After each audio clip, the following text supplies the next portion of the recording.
निर्जला एकादशी साल की सबसे प्रमुख और कठिन एकादशी मानी जाती है। ये ज्येष्ठ महीने की शुक्ल पक्ष की एकादशी को आती है। इस दिन व्रती बिना जल के उपवास करता है, इसीलिए इसे निर्जला कहा जाता है। निर्जला एकादशी पूरी तरह से भगवान विष्णु की पूजा के लिए समर्पित है और इसे सबसे पवित्र दिनों में से एक माना जाता है। इस शुभ दिन पर लोग प्रार्थना करते हैं, निर्जला व्रत रखते हैं और भगवान विष्णु का आशीर्वाद मांगते हैं। ऋग पंचांग के अनुसार निर्जला एकादशी ज्येष्ठ माह के शुक्ल पक्ष के 11वें दिन या एकादशी तिथि को होती है। 6 जून 2025 को निर्जला एकादशी मनाई जाएगी। वैष्णव भक्त 7 जून 2025 को निर्जला एकादशी व्रत रखेंगे। हिंदू धर्म ग्रंथों के अनुसार निर्जला एकादशी का बड़ा धार्मिक और आध्यात्मिक महत्व है।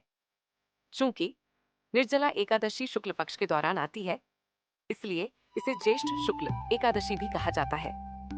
निर्जला व्रत बिना भोजन या पानी के रखा जाता है।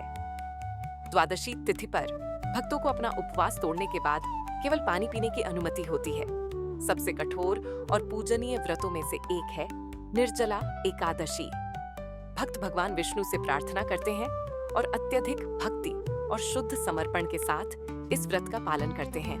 आइए अब कथा की ओर चलते हैं। पौराणिक कथा के अनुसार भीमसेन पांडवों में खाने के लिए प्रसिद्ध थे। वे भगवान विष्णु की भक्ति करना चाहते थे, लेकिन बाकी एकादशियों का व्रत नहीं रख पाते थे क्योंकि उन्हें भूख सहन नहीं होती थी। एक बार उन्होंने आर्षि व्यास से इसका समाधान पूछा। व्यास जी ने कहा, हे भीम, यदि तुम सभी एकादशियों का फल पाना चाहते हो तो केवल ज्येष्ठ शुक्ल एकादशी का व्रत रखो, और वह भी बिना जल के। ये कठिन है, लेकिन इसका फल सभी 24 एकादशियों के बराबर होता है। भीमसेन ने यह व्रत किया। पूरे दिन बिना अन्न और जल के रहकर उन्होंने भगवान विष्णु की पूजा की और रात को जागरण किया।